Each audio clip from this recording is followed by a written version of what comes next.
bismillahi rahmaani rahim allahuma salli ala seydina Muhammad wa salim man maa ngi tudd Amadou Diarra man maay maire commune Pikine Nord depuis 2014 nekk également membre du comité directeur et du secrétariat national du parti démocratique sénégalais de Abdoulaye Wade. waaw jërëjëf maa ngi leen di gërëm bu baax waa Lac TV di profiter ci opportunité bi ngeen ma jox pour wax sama xalaat ci li xew ci réew mi lëmbe ko nar ko taal dëkk yi tàkk yëpp muy Afrique muy Ukraine muy fu munti doon Russie partout problème politique moo ko taal ëppul solo nag parce que li askan bi du dund moo ëpp solo courant bu cher bi lekk bi xëyu xale yi mais loolu généralement du taal dëkk syndicat yi mun nañ grève ñu faj mais jeu politique bi pouvoir doy na waar bu toll ni bu fekkee da nga kaa yor ñàkk ko ba fexe say adversaire nga bëgg leen ko xañ ñooñu dinañ organiser wu jaral leen lu ne yow it boo tiitee ñàkk nguur xëy ne ni ngay doxalee xëy jàpp nga ne bés boo fa jógee gars yi dinañ fayonte ak yow dina la jaral yow it nga dem ba nekk un antidémocratique nekk un tyran. Je crois que dernière hypothèse boobu le Sénégal di dund. Il s'agit de quoi? Le président Macky Sall, le président de la République du Sénégal, jiite APR, jiite Benno Bokk Yaakaar moom wax sénégalais yi ne dañuy def référendum le 20 mars 2016. Question bi may aborder ni ma koy aborder dégguma politiciens yi ñu koy wax ci débat bi d'accord ma ci parrainage rek la ñuy wax. dinaa ñëw ci lan mooy parrainage mais li njëkk a wax mooy référendum 20 mars 2016 bañ defee référendum bi président Macky Sall ne nañ ko voteel 15 points yi nañ ko voteel oui dëkk bi nekk ci scrutin oui ak non waaw wala déet ñu dem oui bi gagné kon moom li mu waxoon moom la majorité sénégalais yu voté ci li mu waxoon bokk na ci dama bëgg a créer HCCT au conseil des collectivités territoriales ba ñu paree référendum dafa gaawantu teg ko jël Ousmane Tanor Dieng muy allié politique am mu fal ay nit teg leen fa ñu nekk fa waxoon nañ ci référendum bi aussi statut de l'opposition intéressé wu ko ba léegi kenn yëkkatiwu ko leneen li am solo te bokk ci actualité bi ngeen baal ma muy affaire parrainage bi mooy ba ñu voté référendum pare dafa am la loi numéro 2016-10 du 5 avril 2016 20 mars la ñu voté référendum bi le 5 avril loi numéro 2016-10 ñu def une loi constitutionnelle buy wax ne Sénégal léegi comme askan bi voté nañ oui président de la République bu nekk ñaari mandat yu toppaloo ngay am droit am 2 mandats consécutifs ñaari mandat ñaar c'est-à-dire tey su ma nekkee président de la République damay def 5 ans su ma nekkaatee candidat ñu fal ma defaat 5 ans dootuma mun a nekk candidat mais mun naa bàyyi keneen falu ma ñëwaat nekk candidat fekk nga def ñaar ba pare ñetteel yu tegaloo munu nekk ñaar ngay def après dem ñaar yooyu juróomi at lay doon munu nekk ñeent munu nekk juróom-benn juróomi at lay doon loolu référendum moo ko def. pour ngeen comprendre danger bi may wax mooy référendum moo ëpp doole li député wote référendum mooy askan bi yéen a fal député yi su fekkee amu leen jot yónni leen député yi ñu dem voter loi waaye bu dee am nañ jot affaire bi am na importance na président laaj askan bi mu wax directement bu boobaa moo ëpp doole député président sax mënu ko dindi. loolu mooy référendum alors kon référendum 20 mars bi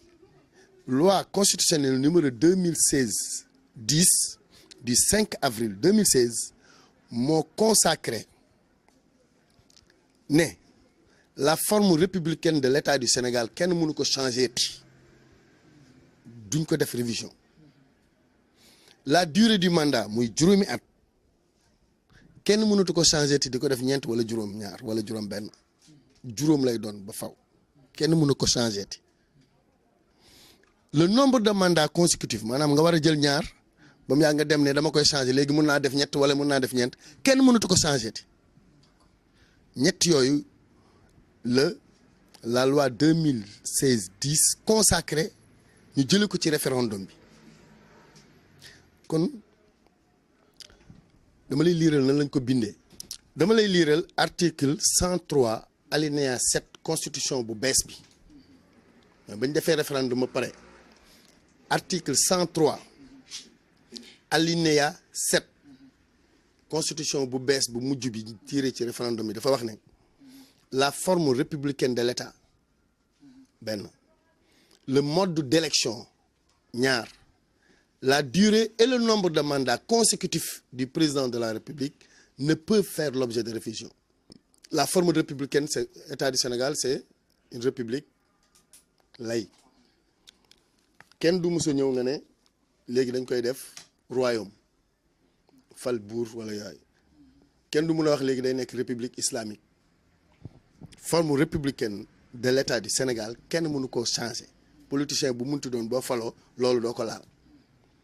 loi bi ne yemuñu foofu le mode d'élection du président de la République maanaam président ni ñu koy fale kenn du ko laalati mode d'élection loolu mooy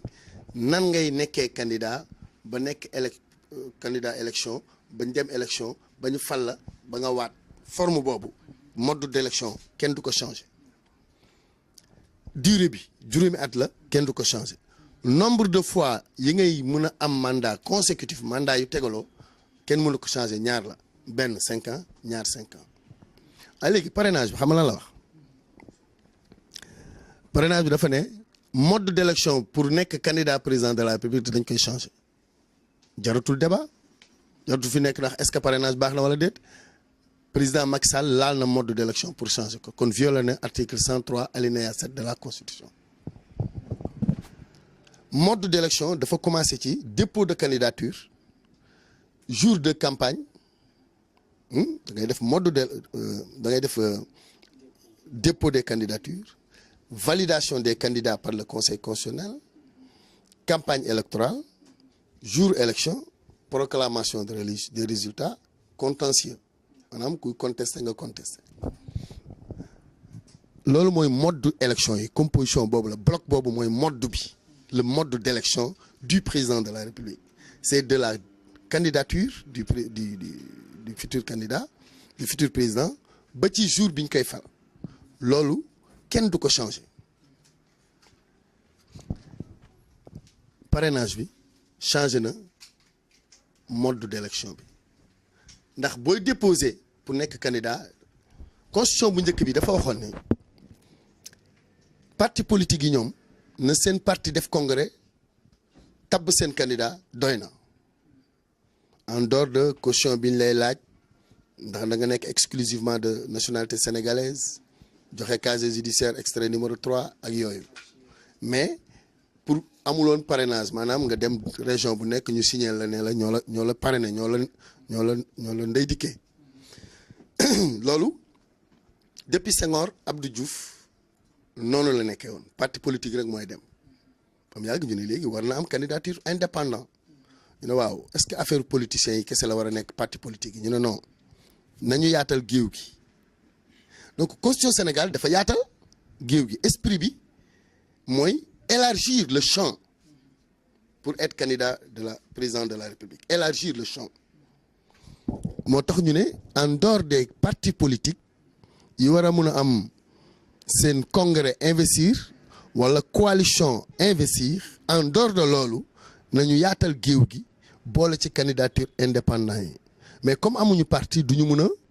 am congrès d'investiture ñu ne lu ñu leen di laaj ñu ne nañu dem wut ay parrainage te nañ ko def ci au moins juróom benn région pour ñu bañ rek benn Saalum yem Saalum rek mu nekk candidat Saalum wala benn Casamance yem Casamance rek waa Casamance ngemb la rek ne ñun joolaa yi ñoo la fal candidat wala benn Halpulaar nekk Fuuta rek ñëw ne nangam wala benn Lébu nekk Dakar rek ñun waa Cap-Vert ñu ne kon boo bëggee nekk candidat da ngay jiite Sénégal gi yëpp bul yem ci benn région rek ak seen spécificité seen particularité ngay dem Casamance ñu gàddu la nga dem Louga Njàmbur ñu gàddu la nga dem Bawal ñu gàddu la nga ñëw Cap-Vert ñu gàddu la bu ko defee soo motalee loolu yow war nga mën a nekk candidat bu dee parti politique nag fekk amoon nga ko ba pare sa congrès ngay woo rek est-ce que kon comprendre nga ne constitution bu njëkk ba def ko yaatal ci parti politique yi dem ci candidat indépendant parrainage bi président Macky Sall di proposé daf ko wàññi pour nga yaatal géew gi moom mu ñëw bëgg a rétrécir waaw dafa régresser maanaam dañ doon avancer moom mu reculer moo tax démocrate yu bëri ànd nañu ci nan la reculer premièrement 10 000 signatures la doon laaj léegi 65 000 la gën na 10 léegi minimum 60 000 la gën na 10 beneen bi techniquement nooy contrôler signatures yi parti politique yi léegi boole nañ leen ci parrainage bi xam nga indépendant yi kese la woon mais parti yi am na lu ñu doon defee muy congrès léegi dañoo ne malgré sa parti am nga ko légalement constitué malgré que am nga congrès pour def sa candidat tabb ko mais da ngay demaat parrainage def ay signature léegi bu fekkoon am nañ juróom fukki parti ñëpp bëgg a def seen candidat dem investiture nga def parrainage yaa ngi koy wàññi parce que am na parti yu dul am peut-être kon yow esprit B moo doon nañu permettre parti yëpp yaatal ko ci indépendant yi léegi indépendant yi ak parti yi dañuy wàññi seen possibilité nekk candidat parce que yow toog nga ba pare ñi may jógeen tool nañ ko wàññi loolu mooy première régression beneen bi mooy techniquement conseil constitutionnel fu ñu koy wàññee yow ñu nekk candidat doo ko fekke Amadou Diarra citoyen la signé na pour candidat Abdoul Mbaye wala candidat Karim Wade après sama benn mbokk ñëw ne ma Diop si candidat la wala Sonko dama bëgg nga signal ko ma signal ko changer signature waaw ñu dem ci biir conseil constitutionnel toog ne Amadou Diarra signal na Karim Wade signal na Abdoul Mbaye signal na Diop si signal na Sonko kon léegi yoom 60 000 lañ amoon ku ci nekk manqué nga benn léegi ñoo ñëpp duñ nekk candidat ñoom lu seen yoon te conseil constitutionnel bu xasee ba génnee résultat yi ne ñi déposé woon yëpp ñii lañ fa retenir ñii nekkuñu amoo recours par force da nga koy nangu ba 5 ans après loolu mooy président Macky Sall bu ko neexee candidat bu mu bañ nga nekk candidat boo motalee sa lépp waxuma sax Karim Wade wala Khalifa Sall mais ku mu neexul ci opposition bi soo yeggee conseil constitutionnel day xool ne la juum nañ fii manqué nga fii après conseil constitutionnel ay magistrats yi nga xamante ne yokk na seen i salaire yokk na seen retraite te waroon nañu retraite depuis juróom-ñetti at mu yóbbu leen ba 68 ans ñooñu yokk seen i oto yokk seen indemnité ñooñu dañoo wóoluwul ni ñoom bu ñu toogee Macky Sall lañ fay liggéeyal parce que moo fi waatoon ne day def 7 ans conseil constitutionnel boobu moo ko ne mën nga def 7 ans yaa waxoon da ngay def 5 ans boo amee 7 ans mais bul ko def defal 7 ans parce que mënoo ko def mu ne conseil constitutionnel nag conseil nañ ma nee nañ jël nañ décision ne man 7 ans laay def jour législative yi ba mu desee une semaine référendum bi Macky Sall moo proposé candidat indépendant élection mairie élection locale élection législative élection présidentielle moo ko proposé Sénégalais yi voté ko oui tax na 40 et quelques candidats nekk ci législative yi waaw lu tax mu proposé ku mu neex nekk candidat indépendant xamuloon ne bu ko defee dinañ am 40 listes ñoo am 40 listes mu dem ba ci biir mu ne dafa bëri ana ministre de l'intérieur pour organiser ko bañ koy wax non dafa bañoon insister pour oui parce que point boobu baaxul forcé na ba voté ko mais na ko sombi moo ko sombi na ko naan mu ne léegi may nañ la yow boo duggee ci kii bi pour bañ a tardé nga jël juróom bul jël li si yëpp déjà problème am na kon jarul woon mu koy yaatal ñu ne ko nañ dem ci candidat liste bulletin unique maanaam ñu def photo candidat yëpp bu ñu nekkee 40 sax ñu def 40 photo yow ki nga bëgg a woteel nga xàmmee photo am nga ñëw coché mu ne non non ma bëgg ñu def bulletin marron beeg fas bi comme ça voilà yaa ngi wàññi ñi war a nekk candidat nga ne dafay bëri ba pare nga bëgg a def bulletin yu bëri yanul maanaam bu fekkee da nga bëgg a wàññi mu déggu ci yow kon bulletin yi tamit saqanal ko léegi ñu am bulletin yu bëri nañ def ci table bi benn bulletin rek teg ci isoloir bi benn bic ku ñëw xool boo gisee ndelu Karim Wade bi nga coché ko arrangé wu ko mu bañ bulletin bi ba pare ne nañu wàññi candidat yi donc looloo tax démocrate yi ne sur le plan de l'intangibilité de la forme républicaine du mode d'élection du nombre de mandats et de la durée du mandat le projet de parrainage waru ko laa parce que c'est intangible mooy inchangeable mooy doo ci jël sax initiative de révision donc le caractère intangible bi nekk ci article 103 alinéa 7 laajal homme de droit yëpp dañ lay wax ne c'est quand c'est intangible ça ne peut pas faire l'objet de révision ñoom nag léegi révision lañ ci def ma wax la deuxième point fa laay jeexale ci parrainage bi seen code électoral bi dafa wax ne sénégalais bu bëgg a nekk candidat mën nga nekk candidat na nga respecté forme yi ñuy wax président Macky Sall ne léegi du sénégalais bu nekk mais sénégalais électeur lay doon. Sénégalais électeur bu ñu waxee tout sénégalais peut être candidat yow sénégalais man sénégalais la inscription jot mun naa bañ a bindu parce que du ma électeur mais sénégalais la on ne me force pas d'être électeur pour être candidat ama dégg nga ma bu baax xaw ma je répète bu ñu nee tout sénégalais peut être candidat à l'élection présidentielle ça veut dire soo amee carte d'identité buy wane ne sénégalais mu nga nekk candidat en respectant ces conditions. mais bu ñu nee tout sénégalais électeur sénégalais kese doyatul il faut nga dem inscrire ba nekk électeur doog a mën a nekk candidat waaw dafa tase ci jamono ji 5 ans yi ñu tëj Khalifa Sall ak 6 ans yi ñu tëj Karim ñoom ñaar code électoral la ne ku ñu tëj lu ëpp 5 ans wala 6 mois mënatoo nekk électeur kon Macky Sall xam na ne Karim Wade. suñ ko laajee 130 milliards mu jóge Qatar indi ko wala 200 milliards mu indi ko fu mu jaar bëgg ba rek moom waaye parce que daan bi terewul mu perte ses droits civiques et politiques mën na nekk candidat tëdd na kaso gracier nañ ko dem na dellusi na buñ ko laajee xaalis mu génnee xaalis bu boobaa fu ñu jaar jàkkaarloog moom.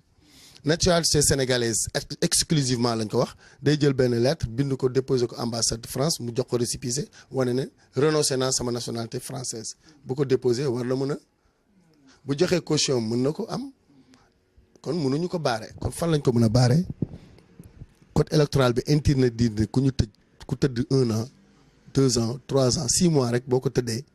dootoo mën a bindu ci liste yi kon Karim mënul bindu ci liste yi Khalifa Sall mënul bindu ci liste yi Barthélémy Dias mënul bindu ci liste yi politiciens yi ñu tëj yëpp 6 mois mënuñu bindu ci liste yi dañuy perdre seen électeur kon politiciens yooyu mu jot a tëj moom ci ay juridiction am taqal leen tëj leen ñooñu xañ nañ leen ñu nekk électeur mais mënu leen xañ ñu nekk candidat léegi projet de parrainage bi dafa bëgg wax ne ñooñu ñëpp comme mënuñu nekk électeur naa wax léegi pour nga nekk candidat da ngay nekk sénégalais nekk électeur kon déjà am na ñu mu bëgg a éliminer léegi fan lañ teg nag un président de la république buy tànn ñu muy jonganteel ak ñu dul jonganteel loolu su ko bëggoon def ci référendum ba la koy def mu leer mais wëcc ba tëj Karim tëj kii ëllëg danger bi mooy yow mii soo bëggee nekk candidat président de la république fekk kii nekk candidat nekk moom mooy président bi actuel su la bëggee taxal da lay taxal balaa élection tëj la plus de 6 mois nga perte sa caractère électeur fekk parrainage bi jàll na mu ne ñëw dootul nekk candidat suñ demee ba affaire bi des 1 an mun na tànn ñu ko mun a xatal ñëpp mu am ak ñoom coow wala jënd seeni jabar wala créer benn jugement ba dóor leen 6 mois bu boobaa dootuñu nekk électeur ils perdent leur caractère d'électeur ainsi président yi ñoo fi président boobu moo fi nekk donc ay candidat wuyaa la am comme à Égypte 92% la waa ji am élection benn waaye mooy candidat waa frères musulmans yi tëj nañ leen Europe kenn waxul Nations Unies kenn waxul parce que c'est un militaire puissant gars yi ko fa teg tey bu fi Ablaye Wade nekkoon ne damay def loolu ñu wàcc ci mbedd mi ne Y'en a marre moo tax waa Y'en a marre egg nañ ci fu ñu sës parce que li ñu doon bañal Ablaye Wade naan ne touche pas à ma constitution l'article 103 de la constitution alinéa 7 est en train d'être touché parce que le caractère intangible inchangeable du mode d'élection fait partie de l'article 103 article lu ñu mënul changer muy forme républicaine mode d'élection nombre de mandat moom laal ko durée du mandat bi laal ko mais mode d'élection bi laal na ko te mode d'élection bi bokk na ci li ñu mënul changer yi nekk ci article 103 de la constitution kon touché na constitution bi wala touché wu ko ana ñu doon wax ne touche pas à ma constitution ñooñu nag ñoo koy xaar pour wax ne ne touche pas à ma constitution na dem bàyyi lii si ñu ngi leen di dégg progressivement donc nit ñaa ngi def ay intervention am na sax ñu ànd ak moom le professeur Ablaye Bathily moom la àndal d'accord ci Diop Sy moom la àndal d'accord ci Maître El Hadji Diouf ci seen mouvance la bokk d'accord ci Y'en a marre dañ doon gérer ak ñoom ah xataluñ leen di leen séntu tey egg nañ fu ñu sës toute l'opposition IED initiative pour des élections démocratiques bi bokkoon des partis d'opposition d'accord uñ ci léegi nag créé nañ beneen front bi nga xam te ne tous les partis d'opposition du Sénégal ñoo ci bokk ak toute la société civile parti bépp parti opposition même yi Macky Sall créé woon créé ko seen bopp seen leader jóg nañ ne ñoom ànduñu front boobu la ñu taxawal barki démb front yow boobu moom war a jaamaarloo ak ñoom donc képp ku parti opposition ci Sénégal léegi bokk nga ci front boobu syndicats yi bokk nañ ci société civile Y'en a marre ñëpp bokk nañ ci mu nekk benn bloc ça veut dire nous risquons de traverser un tournant dangereux dans l'histoire politique du Sénégal. Pourquoi? Parce que Ismaïla Madior Sarr pour faire plaisir à Macky Sall moo ngi proposer ay dispositions yi nga xamante ne moo fi créé woon le 23 juin donc Macky Sall risque d'avoir son avril wala son mois de mai avant juin. oui 4 avril bi bon man dama refusé woon débat ci invité nañ ma ay plateau ma bañ bon dégluwuma ko aussi mais lire naa ko après parce que joxuma ko woon temps wu écoute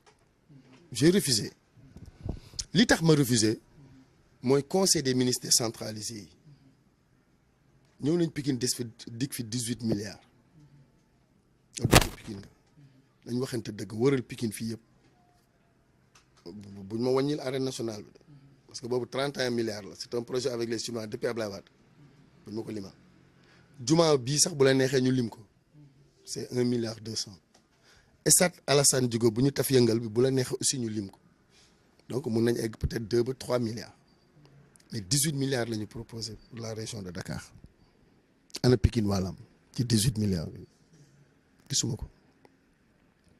mais loolu garaawul parce que région de Dakar 18 la ñu wax mais demal Kolda ñaata milliards la ñu wax ay 200 nangam milliards nga dem Louga ñu wax loolu nga dem Saint-Louis ñu wax loolu tous ces milliards boo ko boolee c'est des milliers de milliards le président Macky Sall toog annoncé ko en conseil des ministres décentralisé jël xaalis dépensé ko ci ay oto ministres yi wër ko ñu def ñaari fan ñetti fan peinturaat yoon yi yàq taabalu nit ñi képp ku doon jaay ci yoon bi foofu muy ñëw dañuy effacer yëpp te mënoon ko defee fii Dakar woo gouverneur yi woo ministres yi ne leen bind leen ma woo maire dëkk ba ne leen bind leen ma lan ngeen bëgg mu daal arbitré defu ko mu déplacé wu avec inconvénients yi avec dépenses faramineuses yi mais en contrepartie Sénégal yaa ngi toog di xaar kenn gisul dara xool ay milliards yi mu diggee bu duggee Saint-Louis dugg Diourbel dugg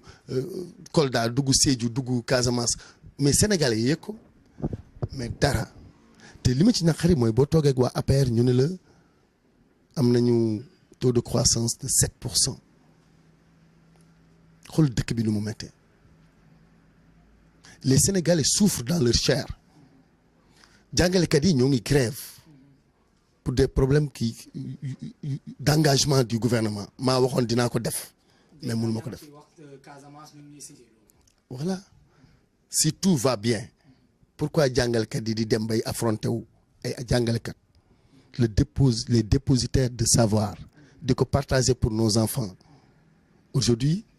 ñoom la takk der yi di dal seen kaw c'est extraordinaire partout ñoo ngi grève parce que démb la ñu corrompre un groupe pour ñu lever mot d'ordre mais xam nañ ne la base est très alerte et veille oui parce que ñoom dañ ko defoon xam nga du temps de Ablaye Wade en 2011 enseignants yëpp dañoo boolendoo grève ci période campagne électorale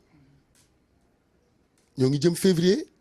gars yi dëgëral président Macky Sall boobu candidat la dem seet si leen na leen boole ma falee je règle vos problèmes jàppale leen ma gars yi dëgëral ba élection yi jeex Macky Sall gagné li mu njëkk a def mooy kaay leen gars yi li ngeen def nice na gaayen bi dem na góor gi dem na léegi man maa falu mais may leen ma toog tuuti ñu may ko 2012 2013 2014 ñu signé des accords mu ne leen nag man du ma Abdoulaye Wade lu ma mënul dama leen jàkkaarloo les yeux dans les yeux ma wax leen ko mais lu ma signé mën naa ko te su ma ko signé naa ko def mu daal di signé des accords de 2014 2015 kenn grèvewul 2016 kenn grèvewul 2017 kenn grèvewul ñu toog ba 2018 di grève am na lu ñu wax enseignants yi amuñu lu ñu leen wax ils sont dans le droit parce que muñal nañ ko parce que moo waxoon ne c'est des revendications légitimes et légales kon moom signé na ko mais defu ko et yemul foofu le secteur de la santé en ébullition docteurs yi grève nañ ba ci discours à la nation bi dégg nga ko maanaam médecins yi dina yokk seen âge de retraite d'accord dina leen jox indemnité de logement ça veut dire quoi tous ces secteurs là sont en grève aujourd'hui demal ci àll bi nit ñi amatuñ ku jënd seen jiw at bu jot dañ leen daan nax parce que atu élection la bon mënul continuer parce que c'est des milliards demal ci àll bi defar rek yéen en tant que Light TV ngeen provoqué benn voyage ngeen dem sur le plan agricole ngeen laaj béykat yi nan la ñuy def ak seen jiw yi dañ koy wanteer donc discours à la nation bi c'est le dernier pour man pour Macky Sall avant 2019 bu ñu demee élection ah merci xam nga doo ma ne defal na da nga ne moo ngi def ay promesse waaw ñu fal la 2012 2013 2014 2015 2016 2017 2018 nga ñëw def promesse jar na déglu ñu waxte dëgg jarul déglu parce que tout ce temps de 6 ans yi mu fi def waxu leen dara réaliser wu ko bu ñu demee nag ba mu jëm ci élection mu wax leen ko mais sénégalais yi lu ñu dof quand même am nañ expérience aujourd'hui ñun politiciens yi ñoo dof mais sénégalais yeewu nañ donc en réalité kenn déggul loolu mun na wax lu ko neex mais kenn déggu ko toutes ces promesses même bu ko defee ñaata enseignant la fi dagg seeni salaire dagg parce que yaa ngi grève mu dagg leen alors président Macky Sall forme de gestion boobu mu indil sénégalais yi di defanteeg ñoom rafetul maintenant xamul woon ne ñoo ngi jëm élection nit ki boo ko jiitee defanteeg moom day wëcc rek ba élection jot mu mun na fayanteeg yow. waaw xam nga façon on peut éduquer par l'exemple bu fekkee enseignant bi da nga ne bu mu grève xaalis amu fi ne muñ mais pourquoi nga jël jabaru diplomate yëpp nga leen di daggal weer bu dee 500000 kon xaalis am na fi da nga kaa jox ñu la neex pourquoi nga jël sa raq jox ko budget 200 milliards yeneen sénégalais nekkuñu fi yoo ko mënoon jox sa raq jooju mooy président association des maires sa raq jooju mooy maire de Guédiawaye sa raq boobu mooy union des associations des élus maanaam maires yi ak conseils départementaux yi bu ñu booloo def benn kuréel moom mooy président bi sa raq jooju moom mooy caisse de dépôt et de consignation moom nga fa def te nga waxoon ne Karim Wade doomu Ablaye Wade mu dugal ko ci gestion bi man jamais du ma jël décret di nommer sama raq nga jël décret nommé Aliou Sall caisse de dépôt te li grave ci caisse de dépôt mooy amul mission xam nga maire sax di nga ko jox budget ne ko defaral lamp yi defaral njàng bi jàppaleel école yi mais caisse de dépôt mooy xaalis bi dañ ko fay teg rek ka ko jiite bu ko neexee mu tibb ci yóbbu banque bu ko neex ne ko maa la jàppale lii dencal ma ko foofu banque bi day liggéey ci xaalis bi nga fa déposé en contrepartie mun na ko defal ay affaire c'est dangereux moo tax loolu mu yóbbu raqam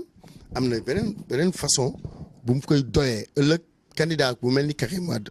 mën na ñëw caisse de dépôt et de consignation bind ko lettre ne ko parce que candidat yi seen caution fa lañ koy déposé boo defee sa caution ba pare soo amee 5% dañ lay delloo CF mais donc caisse de dépôt bi fa nga koy déposé soo pertee ñoom ñoo ko moom soo amee benn taux bi dañ la koy delloo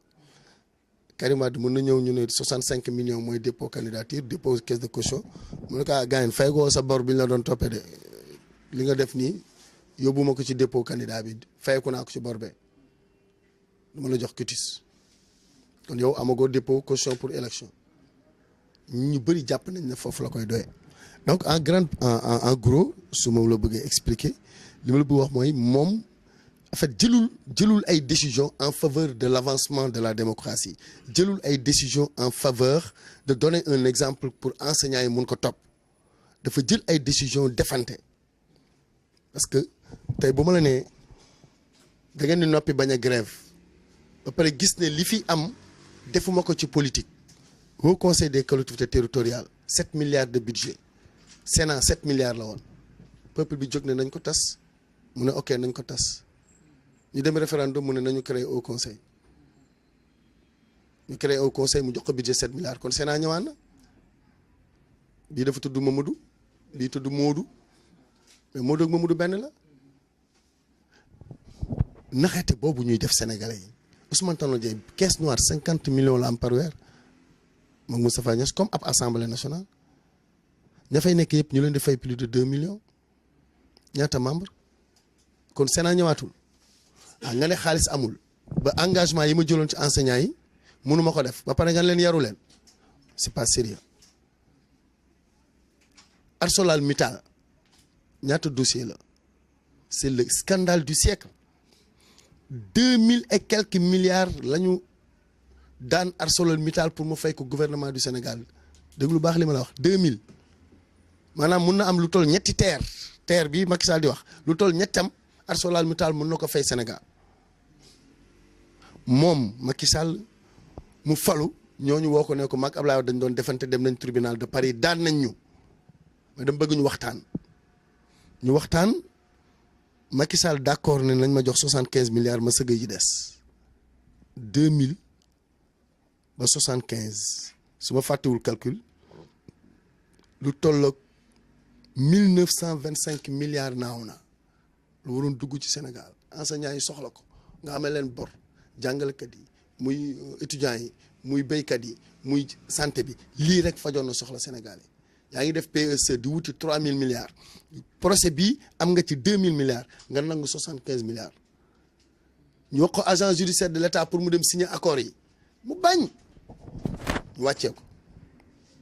indi mbokkam mu indi mbokkam teg ko fa woo Aly Ngouille Ndiaye bi nekkoon ministre des Mines bi doon négocier affaire bi ne ko demal signer ko te agent judiciaire de l'État rek moo war a am signer moo war a signer accord yooyu kon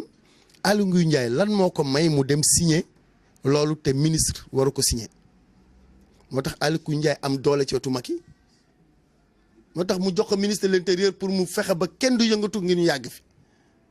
moo tax Aly Ngouille Ndiaye ne dina fexe ba Macky Sall toogaat fi